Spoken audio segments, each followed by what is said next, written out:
Hey, what's up? JR Noble here. And if you're having trouble with your mixes not really sounding the way that you'd like them to sound, or maybe it's not really translating from your speakers or your headphones onto other things like other playback systems, other speakers in other rooms, or maybe your car stereo if you check your mixes there, then today's tip is going to shed a little bit of light as to why that is and possibly how you can fix that. So I was actually talking with a student of mine just a few days ago, and I showed her this as well, and it was kind of a really big light bulb moment for her. So I figured, this is great stuff that I should probably share with everybody else.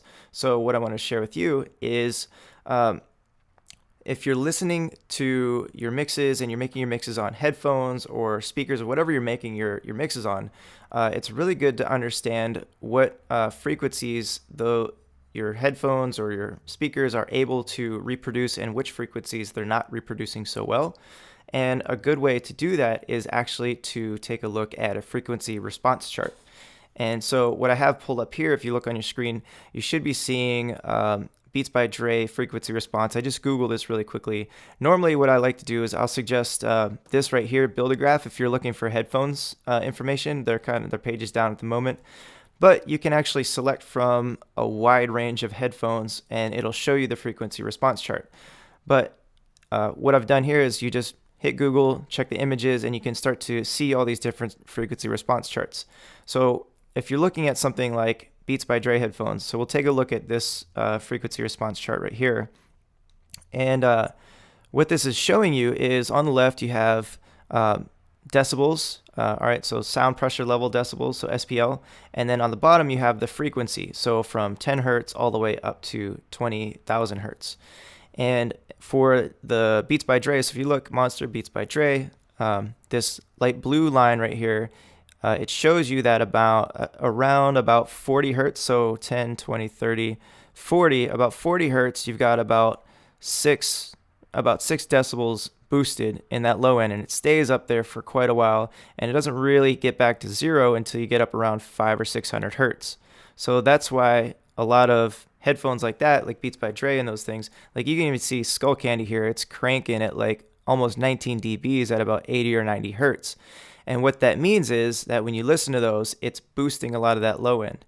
So if you tend to make your mixes and they're really thumping in those headphones, and then you take them somewhere else and you kind of wonder where your bass went, well, it's possibly because you're hearing all that bass, and so you're not adding enough bass into your track to be able to reproduce it on other sound systems. Now, the opposite of that is actually true as well. So if you look over at the other end of the spectrum, so up here where you see all these kind of dips around the 3 to 4, so we got 1K, 2, 3, 4, around the 3 and 4 and 5,000 hertz region, you see all these dips. So what that means is that if you're a tendency you might have is to add more levels there. So if you have a PIDI EQ on and you boost 3 and 4K because you're not hearing it, then what can happen is when you play it back on other sound systems, you might hear that it's a bit harsh and a bit too bright in that area.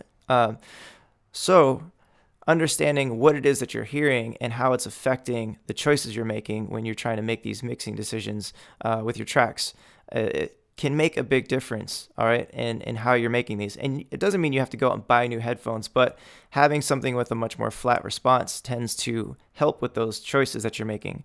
And so, for example, if you look at these AKG 701s, so if I zoom in on this, what you'll see is that it's about 50 hertz, 20, 30, 40, 50. Yeah, at about 50 hertz, it's about 0. And then below that, it kind of rolls off. So there's, it's lacking sub information here.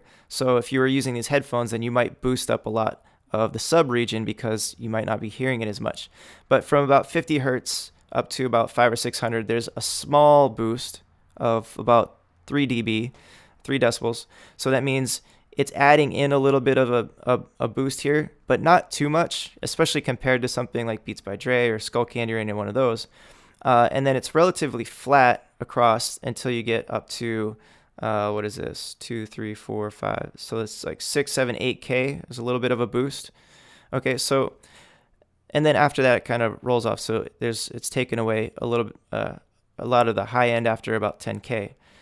Now, this is probably some of the flattest response headphones I've seen. The ones that I'm using currently are the Beyerdynamic DT770s. So these ones, you can see, if I look at this graph, the DT770s are the light blue one. So there's a little bit of a bass boost in like about 6 dBs or so in the low end with this little dip right here.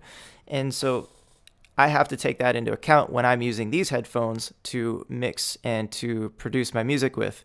So all of these little frequency bumps here on your headphones make a difference. And I also have the KR Rocket 6s. So I just want to talk quickly about the monitors. So if you're using actual speakers and not just headphones, then you can take a look at frequency response charts for your speakers. So for example, this one on my KRKs, if you look at about 50 hertz, actually 60 hertz, below 60 hertz, it rolls off quite a bit. And so if you have speakers that don't have this low end information, then it helps to have like a subwoofer, and that kind of replaces that. So when you're mixing, you can check your mixes with the sub and make sure that if you have tracks with kind of sub information or anything below 60 hertz, that it's reproducing that in a way that you'll be able to make sure that it's in your mix and that you hear it.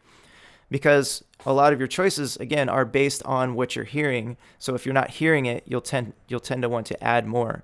And another just little side note about this is it shows a relatively flat frequency response for these speakers. However, it's not entirely true because it's based off of math that they do. And you could maybe call it funny math because it's kind of advertising. They want it to look relatively flat. But if you go down to something where they don't try to smooth it out and add in these other numbers, basically, you'll see here that this is kind of a little bit more true representation of the frequency response, and it looks all over the place, but you could take a look at this and get a better sense. It's like watching TV in high def versus watching it like old school, the RBG screens. It's a much more detailed version of the frequency response of the speakers, so you can get a really good idea of what frequencies your speakers have and which ones they're kind of lacking. So that way it'll help you with making better decisions whenever you're producing your music or trying to mix your music. So that's just what I wanted to share with you today. Hopefully you got some good information out of that and got some good insights. If you did, drop a comment below to let me know. Also hit the subscribe button if you're watching this on my YouTube channel. And if you are, you can also head over to jrnoble.co where you can get more information like this. So once again, I want to thank you for taking the time out to watch this video, and I will talk with you again soon.